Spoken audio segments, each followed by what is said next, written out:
Subscribe to our channel and press the bell icon so that you never miss any video lesson from Raus IAS Study Circle.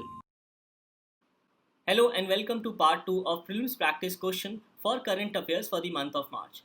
Now in this discussion we have taken questions from current affairs of Prelims test series of Raus IAS Study Circle. So on this note, let's start our discussion for 10 practice question for part 2 of current affairs for the month of March.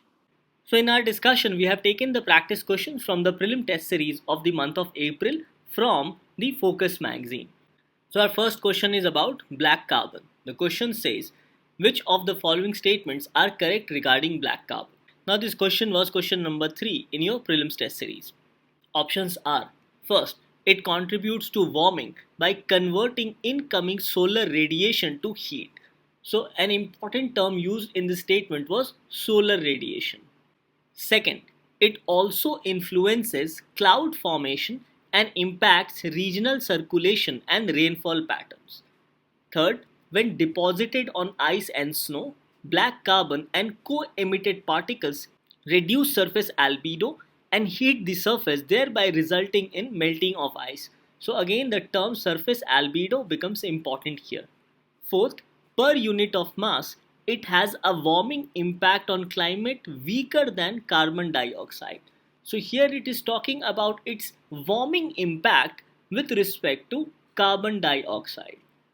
So in this regard, you should know about black carbon in detail, especially with respect to solar radiation, its surface albedo, as well as its warming impact as compared to carbon dioxide. Now this topic of black carbon level was also published in the Focus magazine in the month of April 2020. The news highlighted was with respect to deposition of black carbon near the Gangotri glacier. It said that the black carbon concentration near the Gangotri glacier rose 400 times in summer due to forest fires as well as stubble burning from agriculture waste.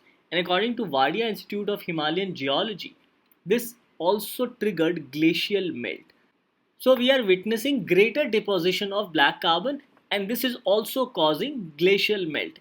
And it is in this aspect this topic becomes very important for us to understand from our upcoming prelims examination.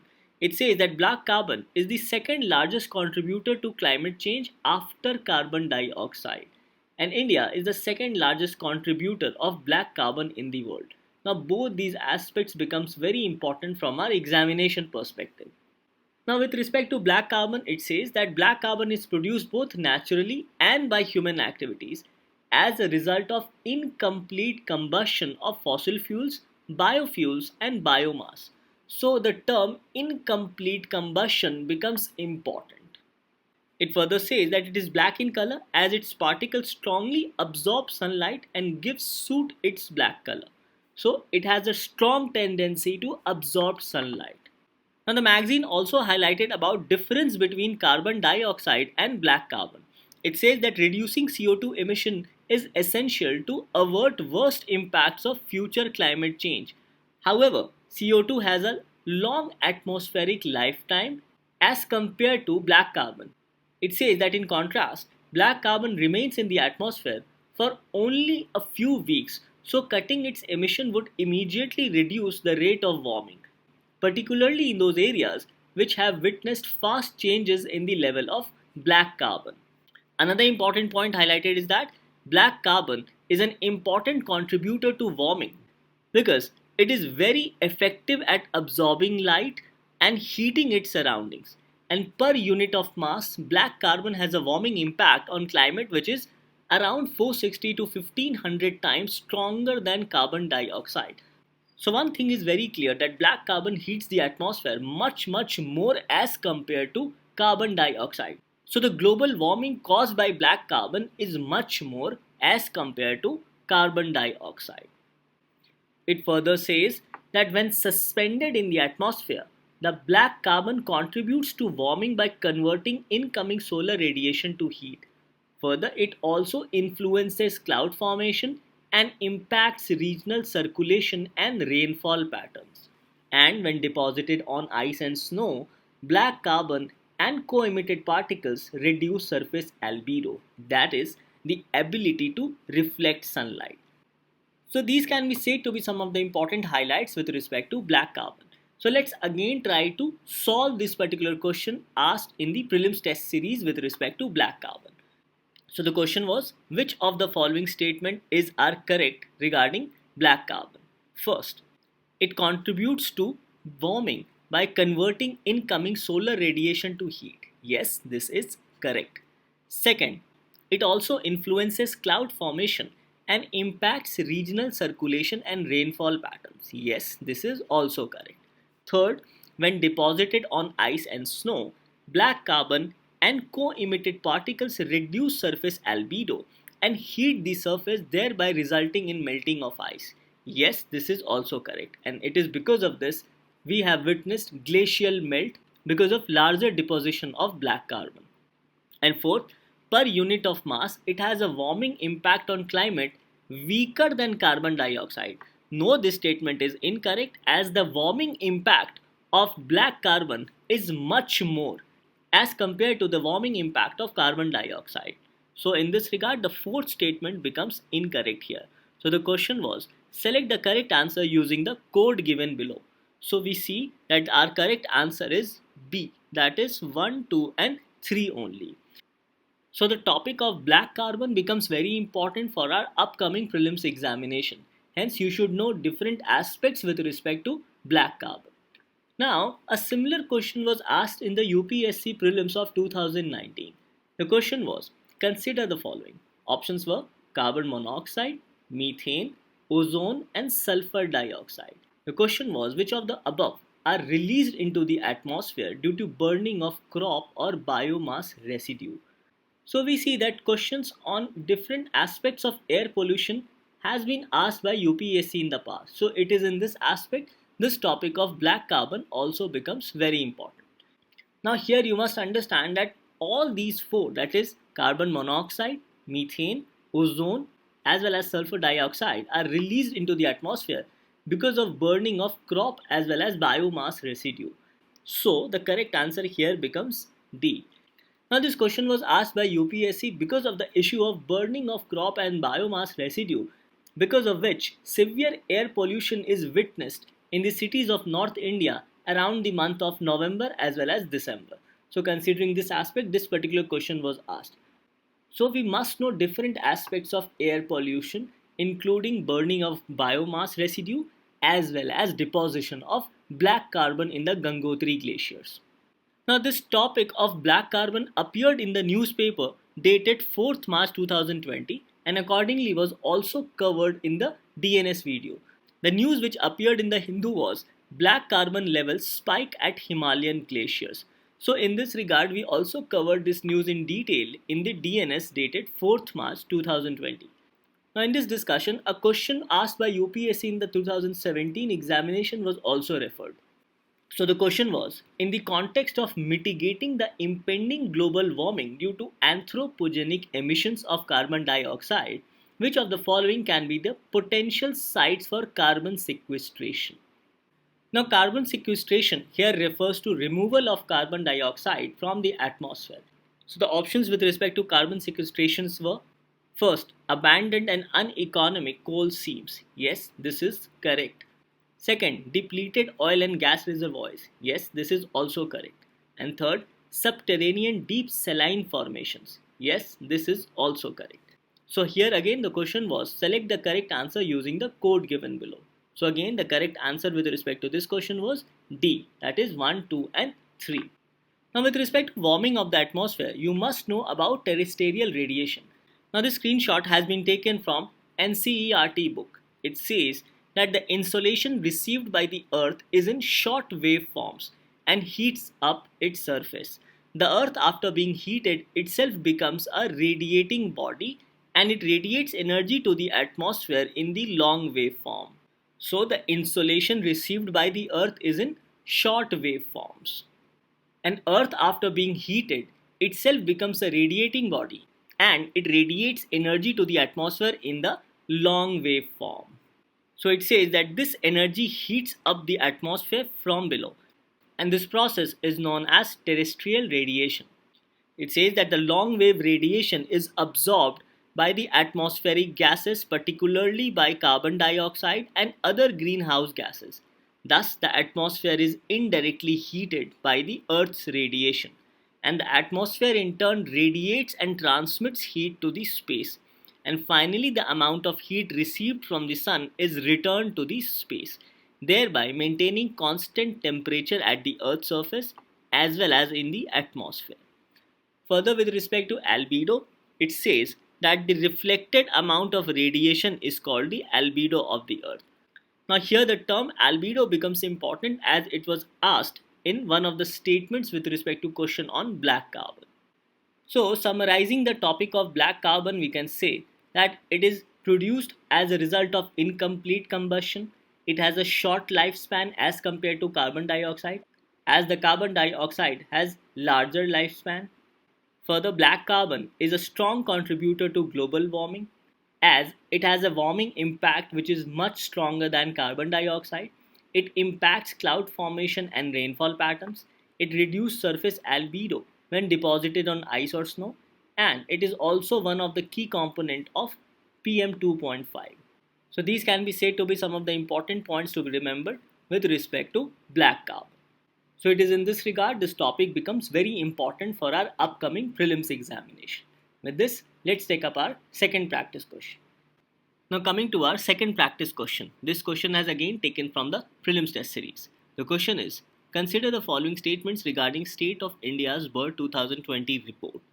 First, it is the first comprehensive assessment of range, abundance and conservation status of birds in India.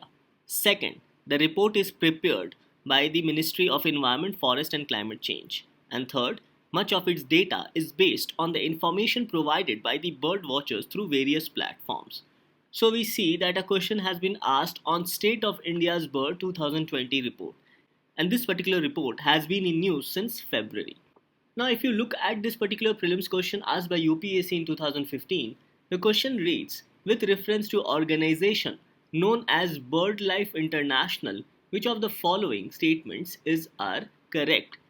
So we understand that news pertaining to organizations as well as reports which have a direct correlation with the topic of environment becomes important from our prelims perspective. The question of UPSC read that BirdLife International is a global partnership of conservation organizations. The concept of biodiversity hotspot originated from this organization, and third, it identifies the sites known or referred to as important bird and biodiversity areas. So again, with respect to both these questions, we need to know on one hand about State of India's Bird 2020 report and also about BirdLife International as an organization.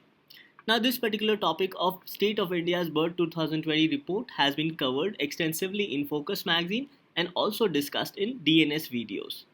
The news covered in the Focus magazine was the State of India's Bird 2020 report. It says that the first comprehensive assessment of range, abundance and conservation status of birds in India has underlined concerns about some bird species and good news about a few others. The report was released during the Conservation of Migratory Species CMS COP13, the international conference which was held in Gandhinagar in Gujarat. It further says that the report was prepared as a partnership among 10 organizations, including the World Wildlife Fund, Wildlife Institute of India, and Nature Biodiversity Authority of India. Further, it says that much of the data is based on citizen science, that is, an information provided by bird watchers through various platforms, and the assessment has been based on 3 indices, namely long-term trend in abundance over 25 years, current annual trend in abundance for the last 5 years, and distribution range size. And in this regard, this report highlights about 2 key species, namely house sparrow as well as Indian peafowl. So in this regard, both these species becomes important for your upcoming 2020 prelims examination. So you should know about house sparrow as well as Indian peafowl. So we understand that the second option provided here is incorrect, as the report is not prepared by Ministry of Environment, Forest and Climate Change. So here our correct answer becomes B, that is 1 and 3 only. Now coming to this topic of BirdLife International, let us go through some of the important highlights about BirdLife International organization. So, the BirdLife International is a global partnership of conservation organizations which strives to conserve birds, their habitats, and global biodiversity, and works with people towards sustainability in the use of natural resources. Further, it says that BirdLife is widely recognized as the world leader in bird conservation. So, BirdLife International is a global partnership of conservation organization which strives to conserve birds. Now, another important aspect highlighted here is that BirdLife partner environmental NGOs worked with over 4,000 local groups, including action at more than 1,000 important bird and biodiversity areas, and their work involved 1.9 million young people who were under 18 years of age. Now, this particular aspect becomes important with respect to important bird and biodiversity areas. Now let's go through the statements again with respect to BirdLife International. It is a global partnership of conservation organization. Yes, this is correct. The concept of biodiversity hotspots originated from this organization. No, this is incorrect. Third, it identifies the sites known or referred to as important bird and biodiversity areas. And if you go through this particular aspect, the website of BirdLife International highlights about this aspect of important bird and biodiversity areas. So in this regard as well, the third statement also becomes correct. So the question here was select the correct answer using the code given below. So the correct answer here becomes 1 and 3. That is C. Further, various questions based on reports have also been asked by UPSC. Now let us take this question which was asked in Prelims of 2016. Gadgil Committee report and Kasturi Ranjan Committee report sometimes seen in the news are related to. Options were A. Constitutional reforms, B. Ganga Action Plan, C. Linking of rivers, and D. Protection of Western Ghats. In this, the correct answer was D, that is protection of Western Ghats. So, questions on organizations as well as reports becomes important from our upcoming prelims examination perspective. And with respect to this particular question asked in the prelims test series, with respect to State of India's Bird 2020 report, you should know the important facts with respect to this particular report. Further news on this report also appeared on 18th February 2020, and accordingly it was covered in DNS. The article which appeared in the Hindu newspaper read, India's bird population suffers long-term decline. And in this particular DNS, we discussed about State of India's Bird 2020 report, eBird platform, and certain observations of the report. So to understand this topic in detail, you can go through this video dated 18th February 2020, especially with respect to State of India's Birds 2020 report. Our third practice question is with respect to ESG investment scheme. It says which of the following are the features of ESG investment sometimes seen in the news. Now with respect to this particular question, you should know about ESG investment and also its full form. Now the options given here are first, lower investment in the sectors which are considered to be socially harmful. Second, higher investment in the companies which have lower carbon footprint. And third, promotion of ethical business practices in the corporate sector. So these are some of the statements which have been provided with respect to ESG investment. So again, the point is that you have to know about the basics of ESG investment. Now look at the framing of this question. It says that which among the following are the features of this particular investment sometimes seen in the news.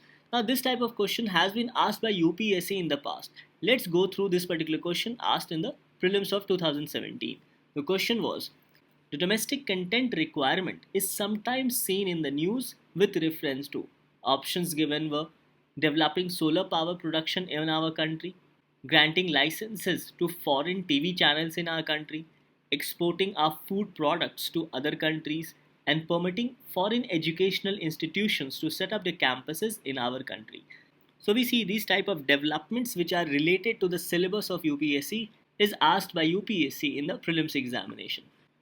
So on this note, let us first of all learn certain basics about the ESG investment, and then we will try to solve this particular question which was asked in the prelims of 2017.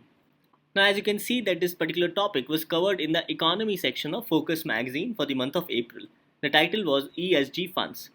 Now here ESG stands for environmental, social and governance. In this aspect it highlights that the ESG investing has been able to attract a large number of investors in other countries. And taking a cue from these countries, the Indian mutual fund industry has also been rolling out ESG funds for the benefit of investors. So, in this regard, it says that the ESG strategy revolves around investing in such companies that score high on three non financial parameters.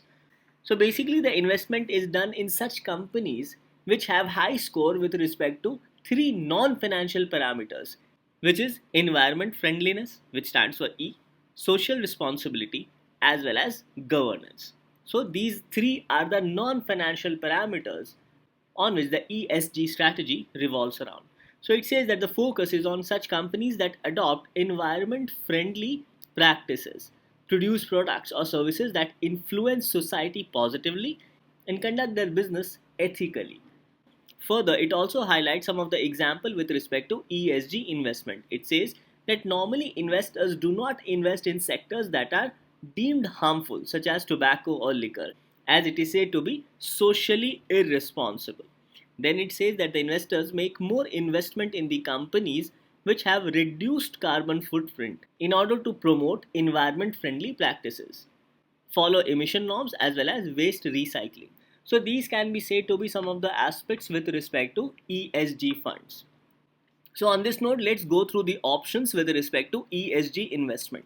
First, lower investment in the sector which are considered to be socially harmful. Yes, this is correct. Second, higher investment in the companies which have lower carbon footprint. Yes, this is also correct, to support environment friendly approach. And third, promotion of ethical business practices in the corporate sector. Yes, it takes care of the governance aspect with respect to the ESG investment scheme. So in this the question is select the correct answer using the code given below. So here the correct answer becomes D, that is 1, 2 and 3. Now coming to the practice question of 2017. It says that the term domestic content requirement is sometimes seen in the news with reference to. Here the correct answer was A, that is developing solar power production in our country. And this aspect was very much in news then with respect to domestic content requirement. Now the issue of domestic content requirement also appeared in the newspaper dated 10th September 2019, and accordingly it was discussed in the DNS video. The news titled "A Minor Win for India at WTO." The trade body ruled that renewable energy incentives offered by US were discriminatory. So in this particular DNS, we discussed about domestic content requirements dated 10 September 2019, where we discussed the arguments provided by United States which say that tax concession given to local manufacturers would not have impacted import of solar modules from India. So clearly the whole concept of domestic content requirement and a case in WTO was with respect to the solar module cells. And this particular issue was very much in news prior to the prelims of 2017. Hence the term domestic content requirement becomes equally important with our upcoming prelims examination as well with respect to developing solar power production in our country, especially with respect to International Solar Alliance. So on this note, the term domestic content requirement becomes very important also for our upcoming prelims examination. So we understand that day-to-day events which are important from the perspective of current affairs as per UPSC syllabus with respect to different subjects or different themes such as international relation, science and technology, environment, ecology, constitutional developments, etc. becomes very important for our upcoming prelims examination. Now in 2017 itself, both these questions were again asked with respect to day-to-day current developments, and this particular question was asked in the year 2016. Now this question read that broad-based trade and investment agreement is sometimes seen in the news in the context of negotiations held between India and options were European Union, Gulf Cooperation Council, Organization for Economic Cooperation and Development, and Shanghai Cooperation Organization. Now, as you can see that the broad-based trade and investment agreement negotiations took place between India as well as the European Union. It said that on 28 June 2007, India and the European Union began negotiations on a broad-based bilateral trade and investment agreement in Brussels in Belgium. It says that these negotiations are pursuant to the commitment made by the political leaders at the 7th India EU Summit held in Helsinki in Finland on 13th October 2006 to move towards negotiations for a broad-based trade and investment agreement on the basis of report of India-EU high-level technical group. So in this regard, the correct answer becomes European Union. Now coming to the next question asked by UPSC in 2017. The question was, which of the following statements best describes the term scheme for sustainable structuring of stressed assets, that is S4A, recently seen in the news. Now the options were A. It is a procedure for considering ecological cost of developmental schemes formulated by the government. B. It is a scheme for RBI for reworking the financial structure of big corporate entities facing genuine difficulties. C. It is a disinvestment plan of the government regarding central public sector undertakings. And D. It is an important provision in the Insolvency and Bankruptcy Code recently implemented by the government. As you can see, I have taken this particular news from the Mint. It says that RBI withdraws SDR S4A and sets banks 180-day timeline for bad loan resolution. And this particular news was also discussed in the DNS dated 5th May 2019, where the Supreme Court had struck down a 2018 circular, whereby it also mentioned about the sustainable structuring of stressed assets, that is S4A. Hence, in this regard, the correct answer here becomes B. That is, it is a scheme for RBI for reworking the financial structure of big corporate entities facing genuine difficulties. Now coming to this question asked by UPSC in 2016. The question was, European Stability Mechanism, sometimes seen in the news, is an. Options were A. An agency created by EU to deal with the impact of millions of refugees arriving from Middle East. B. Agency of EU that provides financial assistance to Eurozone countries. C. Agency of EU to deal with all bilateral and multilateral agreements on trade. And D. Agency of EU to deal with the conflicts arising among the member countries. So in this regard, you need to know about the European Stability Mechanism. Now as you can see that the European Stability Mechanism is a mission to provide financial assistance to Euro area or Euro area countries experiencing or threatened by severe financial problems. And this assistance is granted only if it is proven necessary to safeguard the financial stability of the Euro area as a whole and of ESM members, that is members of European Stability Mechanism. So in this regard, here the correct answer becomes B, that is Agency of EU that provides financial assistance to Eurozone countries. So we understand that these day-to-day current events becomes important from our examination perspective. So anything associated with the syllabus becomes very important for us for the upcoming prelims examination. So after the discussion on question number 3, let's move on to question number 4. Our fourth practice question is with respect to Constitution 104th Amendment Act. Now since this amendment has taken place recently, hence this question which has been asked in your prelims test series question becomes very important also from the perspective of your upcoming prelims examination. So in this regard, let's go through this particular question. The question says, consider the following statements. First, reservation of seats for scheduled caste and scheduled tribes in the House of People, that is Lok Sabha, and in the legislative assemblies of the states is revised every 10 years. So it is saying that reservation of seats for scheduled caste and scheduled tribes in the House of People, that is Lok Sabha, as well as legislative assemblies of states is revised every 10 years.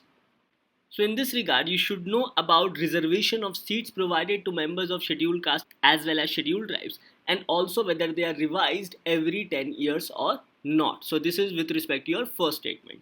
Now the second statement says that representation of Anglo-Indian community.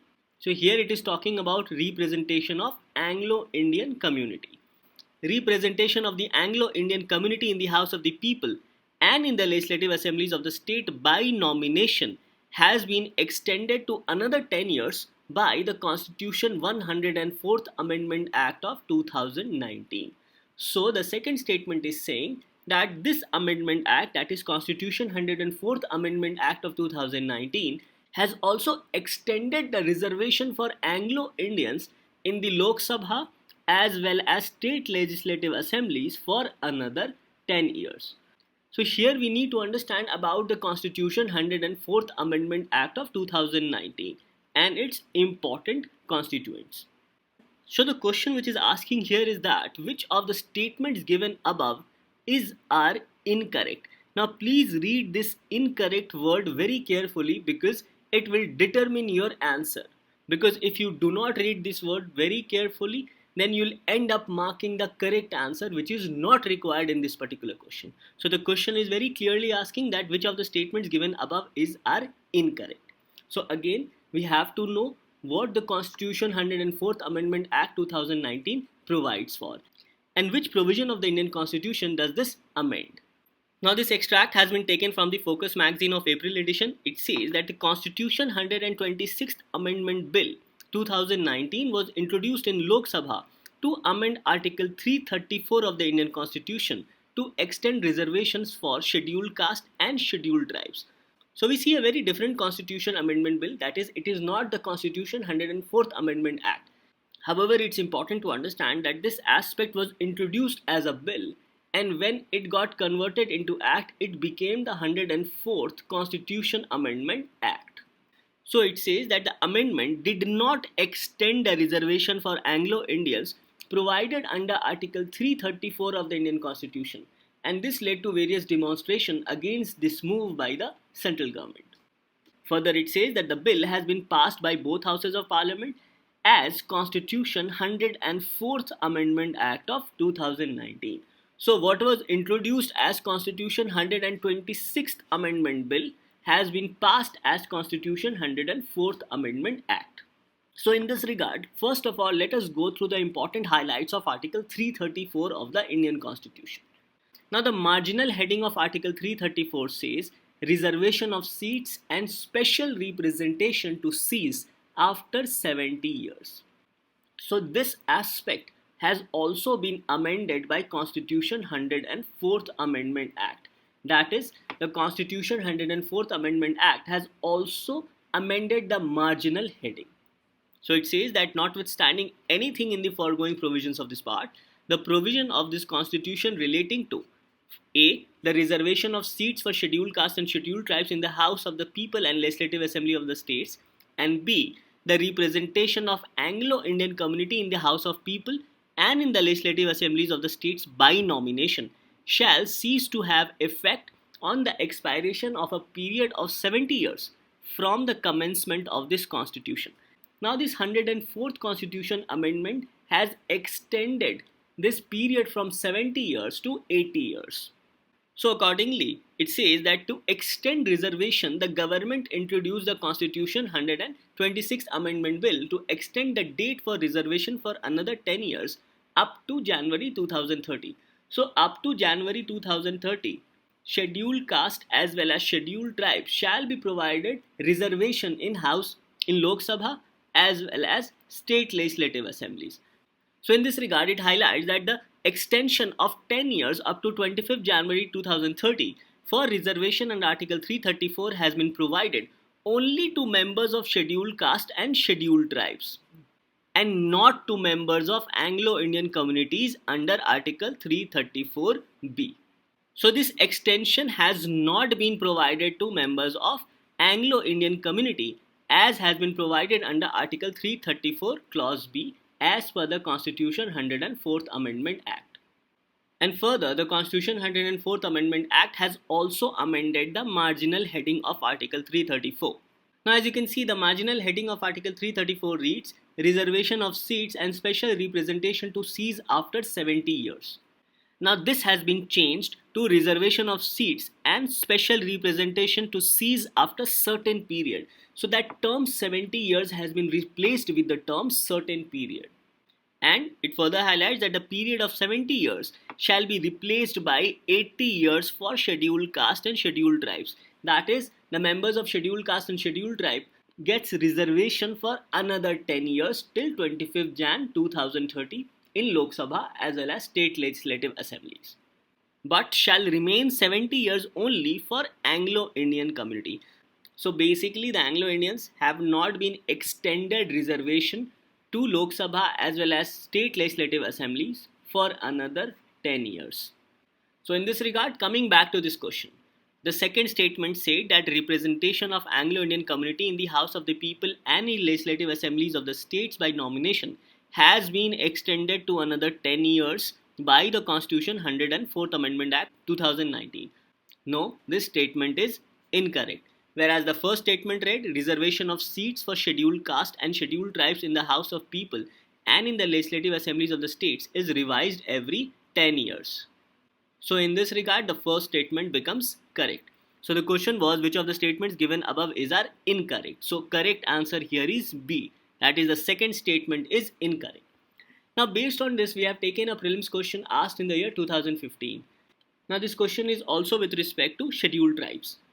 It says that the provision in 5th schedule and 6th schedule in the Constitution of India made in order to, options are A. Protect the interest of scheduled tribes, B. Determine the boundaries between states, C. Determine the powers, authority and responsibilities of panchayat, and D. Protect the interest of all the border states. So in this aspect, you need to know about 5th schedule as well as 6th schedule.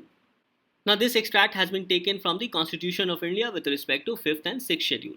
Now 5th schedule says under Article 244 Clause 1, provisions as to the administration and control of scheduled areas and scheduled tribes. Whereas 6th schedules has been taken from Article 244 Clause 2 and Article 275 Clause 1. Provisions as to administration of tribal areas in the states of Assam, Meghalaya, Tripura and Mizoram. Now Article 244 deals with administration of scheduled areas and tribal areas. Article 244 Clause 1 with respect to 5th schedule highlights that the provisions of 5th schedule shall apply to administration and control of the scheduled areas and scheduled tribes in state other than the states of Assam, Meghalaya, Tripura and Mizoram. And Article 244 Clause 2 says that the provision of 6th schedule shall apply to the administration of tribal areas in the states of Assam, Meghalaya, Tripura and Mizoram. So accordingly, here the correct answer becomes A, that is protect the interest of scheduled tribes. So we understand that these aspects of reservation as well as constitution amendment becomes important. And since Constitution 104th Amendment Act has been passed recently and it sees the reservation for Anglo-Indians in Lok Sabha and state legislative assemblies, hence this particular amendment becomes very important not only for your prelims examination, but also a question can be asked in your upcoming mains examination as a 10-marker question in GS paper 2. So with this, let's move on to our 5th practice question. Now our 5th practice question is with respect to the migratory species in India. The question says, consider the following statements about migratory species in India. Statement 1. Birds comprise the largest migratory species in India. Statement 2. Among mammals, bats have the most migratory species in India. And third, Urial is a sheep species found in the Ladakh region of India. So the question is, which of the statements given above is correct? Now in this regard, you should know about the migratory species of India, especially with respect to birds, bats and about Urial. Now this particular question becomes very important, especially with respect to the 13th meeting of Conference of the Parties to Convention on Conservation of Migratory Species of Wild Animals. And this particular meeting was conducted in Gandhinagar in India in February 2020. So this particular meeting has concluded with the adoption of a number of significant resolutions and decisions to address the conservation needs and threats facing the migratory species around the globe. So primarily it is for migratory species around the globe. So in this regard, you should also know the migratory species which comes in India. CMS COP13 was the first of a series of international nature-related meetings in 2020, which will culminate in the UN Biodiversity Conference at the end of this year, when a new global biodiversity strategy for the next decade will be adopted post-2020 Global Biodiversity Framework. So from your examination perspective, Global Biodiversity Conference as well as post-2020 Global Biodiversity Framework both becomes very important for your upcoming prelims examination. It says that with COP13, the important role of CMS, that is conservation of migratory species in protecting nature around the world, has been strongly embraced, and CMS is uniquely positioned to address the conservation of migratory species and their habitats, and also to contribute to reversing the trends of species and biodiversity loss worldwide. Now in this regard, this news further says that 10 migratory species were added to Global Wildlife Agreement, including Asian elephant, jaguar, as well as Great Indian Bustard. Further, it says that Gandhinagar Declaration sends strong message on importance of migratory species for a new global biodiversity strategy. So in this regard, you should know about Appendix 1 as well as Appendix 2, especially with respect to CMS, that is Conservation of Migratory Species. Now Appendix 1 deals with strictest protection for migratory species, and in this 7 species have been added. It says that 10 new species were added to CMS appendices and 7 species were added to Appendix 1, which provides the strictest protection. These 7 species added to Appendix 1 are Asian elephant, jaguar, Great Indian bustard, Bengal florican, little bustard, Antipodian albatross, and oceanic white-tip shark. So all these species added to Appendix 1 of CMS becomes very important for your upcoming prelims examination. Whereas 3 other species added to Appendix 2 with respect to migratory species that have unfavorable conservation status includes the urial, smooth hammerhead shark, and taupe shark. As Appendix 2 covers migratory species that have an unfavorable conservation status, and adding these species in both the appendixes will further enhance their conservation status as well as actions taken with respect to their conservation. So this Convention on Conservation of Migratory Species, including the appendices in which new species have been added with respect to providing strictest protection, and also under Appendix 2 which provides for migratory species that have unfavorable conservation status, becomes important from our examination perspective. Now based on this, a news also appeared in the Hindu newspaper dated 2nd March 2020, and accordingly it was covered in the DNS, where the news article read, India is host to 457 migratory fauna, shows latest CMS list. So in this regard, you should know about the CMS list and also about the migratory species with respect to India. So coming back to this question, the question was, consider the following statements about migratory species in India. Birds comprise the largest migratory species in India. Yes, this is correct. Second, among mammals, bats have the most migratory species in India. Yes, this is also correct. And third, urial is a sheep species found in the Ladakh region of India. So here the question was, which of the statements given above are correct? So the correct answer is D, that is 1, 2 and 3. Now the explanation which was provided to you with respect to this question, it said that according to Zoological Survey of India, there are 46 migratory mammal species in India. The largest group of mammals is definitely bats, and dolphins are the second largest group of mammals. And urial was added to the conservation of migratory species list in 2020, as urial is a rare and endemic wild sheep species found in Central Asia. It is also known as Shapo or Arcars, and in India it is endemic to Ladakh and Gilgit-Baltistan regions, and as per IUCN status, its status is vulnerable. Further, it says that the urial is a wild sheep distributed across Iran, southern Central Asia and the western part of South Asia. So the species of urial becomes very important for your upcoming examination, as questions can be asked with respect to this particular species. Now based on this practice question, we have taken this prelims question asked in the year 2019. The question was, consider the following statements. Some of the species of turtles are herbivores. Some of the species of fish are herbivores. Some of the species of marine mammals are herbivores. And some species of snakes are viviparous. Now all these statements here are correct. So the question was, which of the statements given above are correct? So the correct answer here is D, that is 1, 2, 3 and 4. So we understand that various species as well as their extinction and conservation efforts taken to prevent their extinction becomes very important for our examination perspective. Now based on our discussion, let us take another prelims question asked in the year 2018, and this question is based on mass extinction.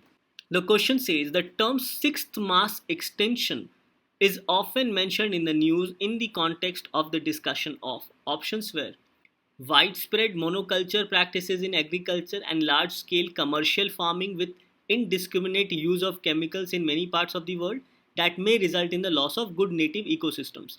B. Fears of a possible collision of a meteorite with the earth in the near future in manner it had happened 65 million years ago that caused mass extinction of many species including those of dinosaurs. C. large-scale cultivation of genetically modified crops in many parts of the world and promoting their cultivation in other parts of the world, which may cause the disappearance of good native crop plants and the loss of food biodiversity. And D. Mankind's overexploitation, misuse of natural resources, fragmentation as well as loss of natural habitats, destruction of ecosystems, pollution, and global climate change. So, the question was that the term sixth mass extinction is often mentioned in the news in the context of the discussion of. Here, our correct answer is D, that is, mankind's over exploitation of natural resources. So, it is in this regard that the Convention on Conservation of Migratory Species becomes very important for our upcoming prelims examination. So it is in this regard that this particular question with respect to migratory species is very important for your upcoming prelims examination. With this, let's take up our sixth practice question. Now we have taken our sixth practice question with respect to Khanqah-e-Moula. The question was, consider the following statements about Khanqah-e-Moula. Options were, first, it is located in Srinagar in the Union Territory of Jammu and Kashmir. Second, it has been made of wooden blocks. And third, it was constructed during the reign of Akbar to promote Sufi Islam in Kashmir. Now, such type of questions has been asked by UPSC. So, in this regard, so you need to know where Khanqah-e-Moula is located, and also it was constructed during whose reign. So, Khanqah-e-Moula is situated in Srinagar in Kashmir on the banks of river Jhelum. Now, both these aspects become important for your prelims examination. It says that it is one of the oldest Muslim shrines in Kashmir. The Khanqah was built by Sultan Sikandar in 1395, hence it was not built by Akbar. It says that Khanqah is a wooden structure whose chief aesthetic feature is its beautifully carved eaves and hanging bells. The interiors are richly carved and painted, and the antique chandeliers give it an air of opulence. Further, it says that Khanqah-e-Moula is dedicated to Muslim preacher Mir Sayyid Ali Hamdani. So these are some of the important aspects which becomes important with respect to Khanqah-e-Moula. Now this topic of Khanqah-e-Moula was also covered in the Focus magazine under the title of Kashmir's Sacred Architecture, where it highlights that it was built in the 14th century and it is one of the best examples of traditional Kashmiri wooden architectural forms. It further says that the layout resembles a Buddhist Chaitya hall, while the ceiling of the central chamber is supported by four wooden columns, also seen in the temples of medieval Kashmir, and the whole structure is surmounted by a multi-tiered pyramidal roof with an open square pavilion in the center, also referred as brang, and the brang is crowned by a spire formally establishing the continuity of the Hindu and Buddhist building traditions. As you can see, the structural build of Khanqah-e-Moula. So coming to the question again, the first statement becomes correct as it is located in Srinagar in the present Union Territory of Jammu and Kashmir. Second, it has been made of wooden blocks. This is also correct. And third, it was constructed during the reign of Akbar to promote Sufi Islam in Kashmir is incorrect. So the question was, which of the statements given above is our correct? So here C becomes our correct answer, that is 1 and 2 only. Now based on this practice question, we have taken this prelims question asked in the year 2014. The question was, Ibadat Khana at Fatehpur Sikri was. Options were A. The mosque for the use of royal family. B. Akbar's private prayer chamber. C. The hall in which Akbar held discussions with scholars of various religions. And D. Room in which nobles belonging to different religions gathered to discuss religious affairs. In this, the correct answer is C. The hall in which Akbar held discussions with scholars of various religions. So questions relating to architecture of medieval India becomes important for our upcoming prelims examination. Hence, in this regard, both these questions becomes important for us to know, especially about Khanqah-e-Moula, which is in Srinagar. With this, let's move on to our seventh practice question. Now, our seventh practice question is with respect to traffic. The question says, consider the following statements regarding trade record analysis of flora and fauna in commerce, that is traffic. First, traffic is a program of the United Nations Environment Program to monitor wildlife trade. And second, traffic is complementary to the Convention on International Trade in Endangered Species of Wild Fauna and Flora, that is CITES. So two aspects has been highlighted with respect to traffic. One, that it is a program of United Nations Environment Program, and second, that it is also related or complementary to the efforts of CITES. So in this regard, you need to know about traffic. Now this organization becomes very important, as you can see that a question in the prelims of 2017 has been asked by UPSC. So the question says that consider the following statements about traffic. First, traffic is a bureau under United Nations Environment Program. Almost similar statement as compared to the first statement of our prelims practice test series. Second, the mission of traffic is to ensure that trade in wild plants and animals is not a threat to the conservation of nature. So here the question was, which of the statement given above is are correct? So in this regard, we need to know about traffic.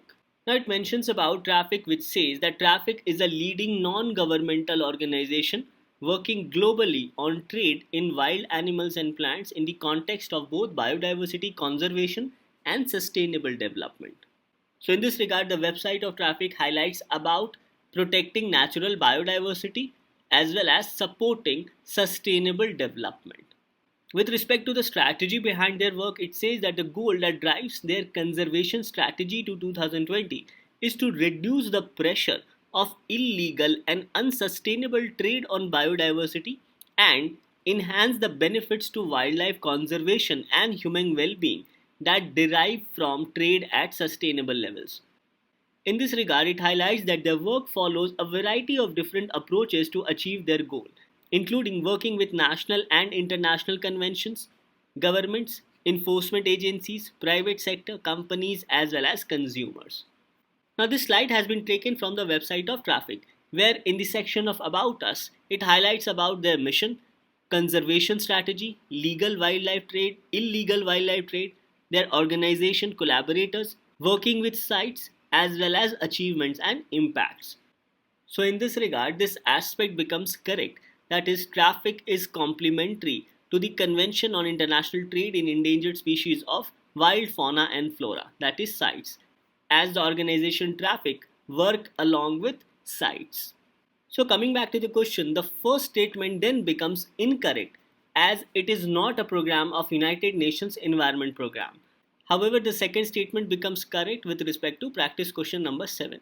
So the question was, which of the statements given above are correct? So here the correct answer was B, that is 2 only. Now coming to the question asked by UPSC in the prelims examination, here also the first statement becomes incorrect as traffic is not under United Nations Environment Program.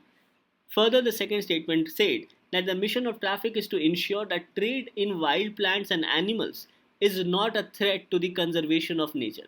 Yes, this statement is correct. So here the question was, which of the above statements are correct? So here the correct answer was B, that is 2 only.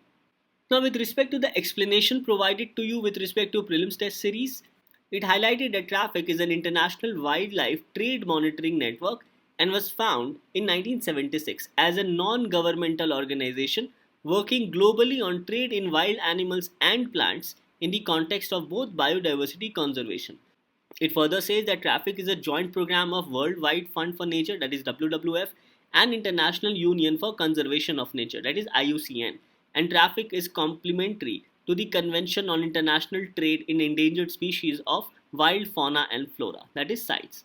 It further says that traffic's mission is to ensure that trade in wild plants and animals is not a threat to the conservation of nature, and traffic investigates and analyzes wildlife trade trends, patterns, impacts, and drivers to provide the leading knowledge base on trade in wild animals and plants. So these can be said to be some of the important aspects associated with traffic. Now based on our discussion about traffic, let us also take up this prelims question asked in the year 2015. The question was with reference to the International Union for Conservation of Nature and Natural Resources, that is IUCN, and CITES, that is Convention on International Trade in Endangered Species of Wild Flora and Fauna, which of the following statements are correct? So a question was asked merging both IUCN as well as CITES. Whereas in 2017 a question was asked on traffic. So in this regard you need to know about IUCN, CITES as well as traffic. First, IUCN is an organ of the United Nations and CITES is an international agreement between governments. Now this aspect has been taken from the website of IUCN. It says that IUCN is a membership union composed of both government and civil society organizations. So in this regard, the first statement becomes incorrect. Second, IUCN runs thousands of field projects around the world to better manage natural environments. Yes, this is correct. And third, CITES is legally binding on the states that have joined it, but this convention does not take place of national laws. So in this regard, let's go through some of the important aspects of CITES. So with respect to CITES, which refers to Convention on International Trade in Endangered Species of Wild Fauna and Flora, it says that it is an international agreement between governments and its aim is to ensure that international trade in specimens of wild animals and plants does not threaten their survival. Regarding the abiding nature of CITES, it highlights that CITES is an international agreement to which states and regional economic integration organizations adhere voluntarily.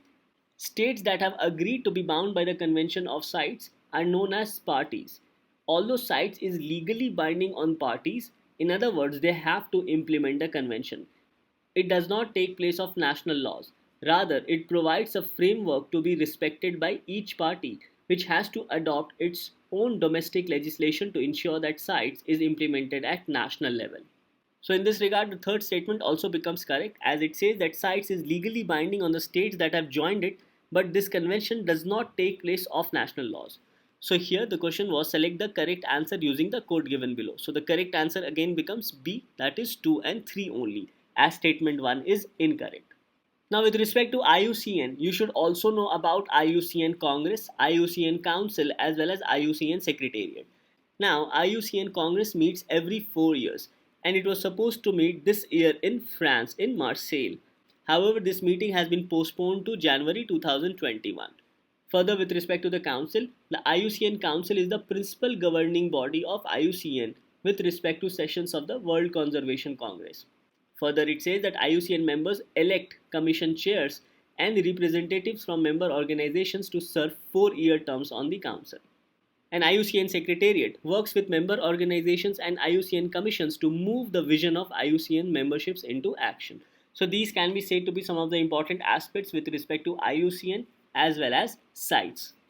So with respect to this question on traffic, you not only need to know about traffic but also about IUCN as well as CITES. So with this, let's move on to our 8th practice question. Now our 8th practice question is with respect to a phenomena referred as red snow. So the question says that consider the following statements. Red snow is a phenomena caused by Chlamydomonas nivalis, a species of green algae. Second, this algae species exists in snow in the polar and glacial regions and carries a red pigment to keep itself warm. So the question is which of the statements given above are correct. Now this phenomena of red snow has been witnessed in Ukraine off the coast of Antarctica's northernmost peninsula. So the phenomena of red snow or watermelon is a phenomena that has been known since ancient times, and in the present times such a phenomena raises concerns about climate change. So this news published in the Focus magazine says that it is a phenomena caused by a species of green algae containing a secondary red carotenoid pigment which is in addition to chlorophyll. So this red phenomena is basically caused due to a secondary red carotenoid pigment which is present in the algae, which is in addition to the chlorophyll. It says that unlike most species of freshwater algae, it is cryophilic, that is cold loving and thrives in freezing water.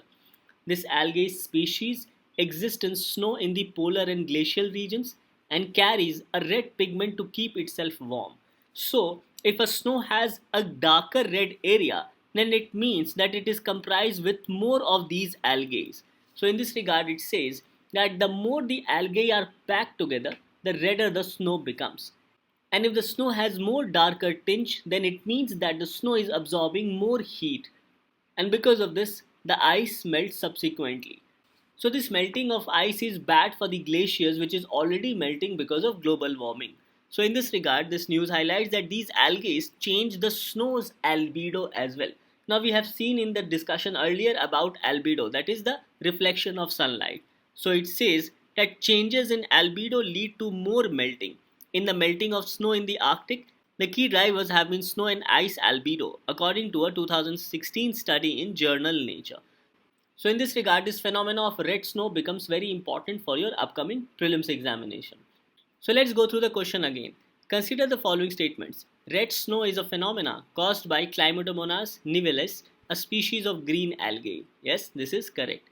Second, this algae species exists in snow in the polar and glacial regions and carries a red pigment to keep itself warm. Yes, this statement is also correct.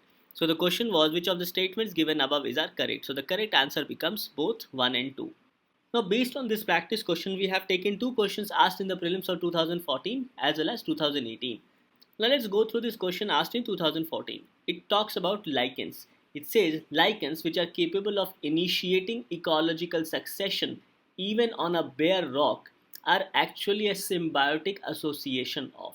In this the correct answer is B. That is lichen is a symbiotic relationship of algae and fungus. Now moving on to the question asked in the prelims of 2018. The question was, why is a plant called Prosopis juliflora often mentioned in the news? So we see these type of phenomena or plants which have been in news is asked by UPSC. So in this regard as well, this phenomena of red snow becomes very important. Options were, its extract is widely used in cosmetics.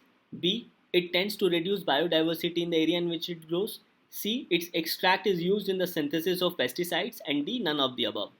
In this the correct answer was B, that is it tends to reduce the biodiversity in area in which it grows. So these phenomena which impacts climate change or global warming becomes important from our examination perspective. And also you should know about lichens as well as Prosopis juliflora. Now moving on to our ninth practice question which deals with coalition for disaster resilient infrastructure. Now this coalition for disaster resilient infrastructure becomes very important as it was announced by the Prime Minister of India in September 2019. So from this aspect this topic becomes very important for your upcoming prelims examination. First of all, let's go through the question asked in the prelims test series. The question was, consider the following statements about the coalition for disaster resilient infrastructure. Statement first, CDRI is an international partnership that will support countries developed and developing to build climate and disaster resilient infrastructure. Second, the coalition secretariat will facilitate knowledge exchange, provide technical support and also support capacity building. So here the question was which of the statements given above are correct. Now as already mentioned that the Prime Minister of India has announced a global coalition for disaster resilient infrastructure at the UN Climate Action Summit of 2019 which was held in the New York City in September 2019. So in this regard it becomes very important for us to know about the very specifics of the CDRI, that is Coalition for Disaster Resilient Infrastructure as announced by the Prime Minister of India. It says that this is a multi-stakeholder global partnership of national governments, UN agencies and programs, multilateral development banks and financing mechanisms, the private sector, academic and knowledge institutions. So we understand that the CDRI has a very vast coverage as it aims to address the challenges of building resilience into infrastructure systems and development associated with it. Further, it says that developed through consultations with more than 35 countries, CDRI envisions enabling measurable reduction in infrastructure losses from disasters, including extreme climate events. So, overall, CDRI thus aims to enable the achievement of objectives of expanding universal access to basic services and enabling prosperity as enshrined in the Sustainable Development Goals. So it is also related to achievement of Sustainable Development Goals. Apart from achieving Sustainable Development Goals, it also aims to work at the intersection of Sendai Framework for Disaster Risk Reduction and Paris Climate Agreement. So both these aspects becomes important for you to remember, especially with respect to the Sendai Framework for Disaster Risk Reduction and also Paris Climate Agreement. It further highlights that it was established as a platform to generate and exchange knowledge, as CDRI will conduct country-specific and global activities. And CDRI will also provide member countries technical support and capacity development, research and knowledge management, and advocacy and partnerships to facilitate and encourage investment in disaster-resilient infrastructure systems. So CDRI is basically a multi-stakeholder global partnership with respect to investment in disaster-resilient infrastructure systems. It says that CDRI will also focus on developing resilience in ecological infrastructure, social infrastructure with a concerted emphasis on health and education, and also on economic infrastructure with special attention to transportations, telecommunications, energy, and water.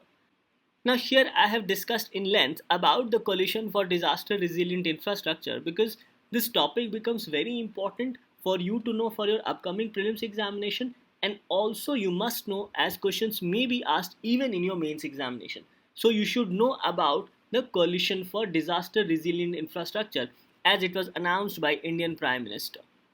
So overall, we can say that CDRI is a multi-stakeholder global partnership of national governments, UN agencies and programs, multilateral development banks, and financing mechanisms, private sector, academic world, as well as knowledge institutions. However, it must be understood that it is not an intergovernmental organizations which are ordinarily treaty-based organizations. So CDRI is not formed through a treaty.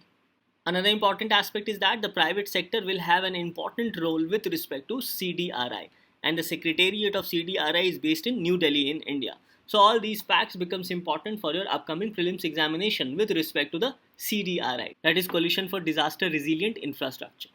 Now this topic of CDRI was also covered in the DNS dated 24th September 2019 as the news appeared in the Hindu newspaper. As you can see, it covered about the two announcements made by the Prime Minister of India. Now the first announcement is with respect to a platform which Sweden and other countries which Government of India launched for governments and private sector to work together to develop low carbon pathways for industry. So in this regard, you should also know about this particular platform which is developed with Sweden and other countries. And the second aspect was Coalition for Disaster Resilient Infrastructure. So this aspect was also covered in the DNS dated 24th September 2019. So let's go through the options again with respect to CDRI. It says that CDRI is an international partnership that will support countries developed and developing to build climate disaster resilient infrastructure. Yes, this is correct. Second, the coalition secretariat will facilitate knowledge exchange, provide technical support and support capacity building. Yes, this is also correct. So here the correct answer becomes C, that is both 1 and 2, as the question was which of the statements given above is are correct. Now based on this practice question, we have taken this particular question asked by UPSC in the prelims of 2018. Now this question is with respect to Global Alliance for Climate Smart Agriculture. So it says that with reference to the Global Alliance for Climate Smart Agriculture, which of the following statements are correct? Options were: first, JAXA is an outcome of climate summit held in Paris in 2015. Second, membership of JAXA does not create any binding obligations. And third, India was instrumental in the creation of JAXA. Now with respect to JAXA, it says that the concept of climate smart agriculture was originally developed by FAO, that is Food and Agricultural Organization, and officially presented at the Hague Conference on Agriculture, Food Security and Climate Change in 2010 through the paper Climate Smart Agriculture, Policies, Practices and Financing for Food Security, Adaptation and Mitigation. So in this regard, the first statement becomes incorrect as it was not an outcome of climate summit held in Paris in 2015. Further, with respect to JAXA, it says that it is an inclusive, voluntary and action-oriented multi-stakeholder platform on climate smart agriculture, and the vision is to improve food security, nutrition and resilience in the face of climate change. And in this regard, it says that to allow the alliance to effectively undertake its activities, a light organizational structure has been agreed upon and implemented, and JAXA is an independent alliance governed by its members. Further, it highlights that JAXA's work is led by its strategic committee, supported by facilitation unit and organized in 3 action groups, namely the knowledge action group, the investment action group and the enabling action group. So overall, we can say that the second statement is correct as it does not create any binding obligations upon its members. Further, with respect to the last statement, India was not instrumental in creation of JAXA as India is not even a member of JAXA. So in this regard, the question was select the correct answer using the code given below. Here the correct answer becomes B, that is 2 only. So in this regard, you should know about Coalition for Disaster Resilient Infrastructure and also about JAXA, as already a question has been asked by UPSC in the prelims of 2018. With this, let's move on to our 10th practice question. Now our 10th practice question is with respect to a decision of Reserve Bank of India. The question says, which among the following are the likely impact or impacts of foreign exchange sell or buy swap carried out by the Reserve Bank recently? Options are increase in dollar supply within the Indian economy, second, increase in the forex reserves, and third, higher exchange rate volatility. So the question was select the correct answer using the code given below. Now here you need to understand about the foreign exchange sell as well as buy swap and also its impact or implication as a decision taken by the Reserve Bank of India. Now, first of all, you need to understand that this mechanism of RBI is a two-step process. In the first step or in the first leg of transaction, the Reserve Bank of India will sell dollars at prevailing exchange rate to banks. And accordingly, Reserve Bank will also agree to buy the same amount of US dollars at the end of the swap period. For example, if the swap period is 6 months, then after 6 months, RBI will agree to buy back the same amount of dollars from the bank. So it highlights that in the first leg of transaction, the bank will buy US dollars from the Reserve Bank at prevailing exchange rate. And in the second leg of transaction, the bank would be required to sell the same amount of dollars in order to get back the rupee. Hence, it says that this mechanism essentially works as a swap mechanism, wherein the dollars with the RBI would be swapped with Indian rupees with the banks for a specified duration. Now, in this particular news taken from the Focus magazine, it said that what is RBI's plan with respect to foreign exchange buy or sell swap. It highlights that RBI has decided to conduct a USD INR, that is dollars and Indian rupee, sell buy swap of USD $2 billion for 6 months. So the impact of this two-leg transaction would be it will lead to increase in dollar supply and consequently increase in value of rupee. That is, it will lead to appreciation in the value of rupee. Next, it will check exchange rate volatility in the market. However, it will result in decrease in forex reserves for RBI, as RBI will have to sell dollars at prevailing exchange rate to the banks. So overall, it will lead to supply of dollars in the market, which will help in appreciation of Indian rupee. So this is the whole purpose of this decision taken by RBI with respect to foreign exchange sell as well as buy swap. So let's go through the question again. It says which among the following are the likely impact or impacts of foreign exchange sell or buy swap carried out by the Reserve Bank recently. First, increase in dollar supply within the Indian economy. Yes, this is correct. Increase in forex reserves. No, the forex reserve of RBI will deplete. Third, higher exchange rate volatility.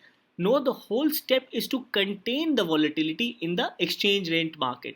Hence, this option is also incorrect as it will decrease the exchange rate volatility. So here the question was select the correct answer using the code given below. So here our correct answer become A, that is 1 only. Now based on this we have taken this prelims question asked in 2019.